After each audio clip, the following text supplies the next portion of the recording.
শোনো একটি মুজিবরের থেকে লক্ষ মুজিবরের কণ্ঠ স্বরের ধ্বনি প্রতিধ্বনি আকাশে বাতাসে ওঠে রনি। যার কণ্ঠে কণ্ঠ মিলিয়ে আজকে লাল সবুজের বাংলাদেশ, তিনি শেখ মুজিব। তাই তো শেখ মুজিবের সংগ্রামী জীবনের অর্থ একটু একটু পরিপূর্ণ হয়ে ওঠা স্বাধীন বাংলাদেশের গল্প। বাংলাদেশ আমার বাংলাদেশ। সেই যে সপ্তম শ্রেণীতে পড়া অবস্থায় স্বদেশী আন্দোলনে যোগ দিলেন বঙ্গবন্ধু, এরপর পুরোটা জীবনই কেটেছে দুঃখী বঞ্চিত মানুষের অধিকার আদায়ে। হারানো বাংলাকে আবার তো ফিরে পাবো। দেশ স্বাধীনের পরও থেমে থাকে না টুঙ্গিপাড়ার খোকা।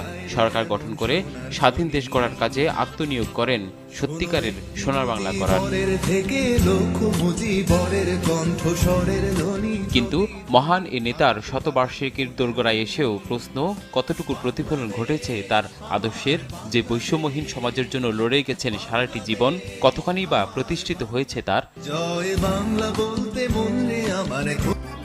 জাতির পিতা বঙ্গবন্ধু শেখ মুজিবুর রহমানকে নিয়ে বিশাল আকারের কবিতার বই তৈরি করেছেন হবিগঞ্জের কবি হিমাদ্রি দাস রুবি।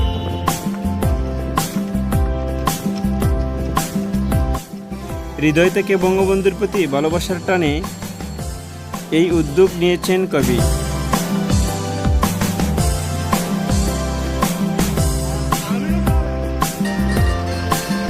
বঙ্গবন্ধুর জন্ম 100 বছরকে বিশ্বব্যাপী স্মরণ করে রাখার জন্য হিমাদ্রি দাসের এই উদ্যোগ। ধারণা করা হচ্ছে এটি বাংলা সাহিত্যের সবচেয়ে বড় কাব্যগ্রন্থ।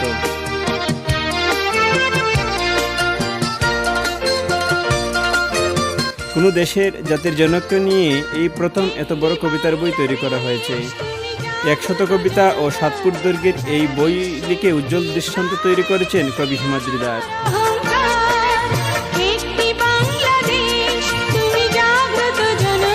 100 বছরে বঙ্গবন্ধু কাব্যটি বিশ্ব সাহিত্য সমাজেও এক অনন্য দৃষ্টান্ত স্থাপন করা হতে পারে বলে আশা করা হচ্ছে।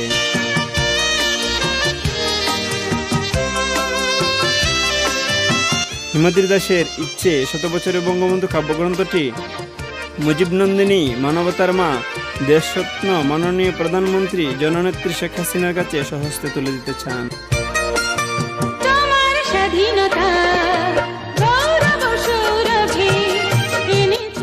কারণ বঙ্গবন্ধুর সমস্ত আদর্শ জড়িয়ে আছে মাননীয় প্রধানমন্ত্রী শেখ হাসিনার কাছে।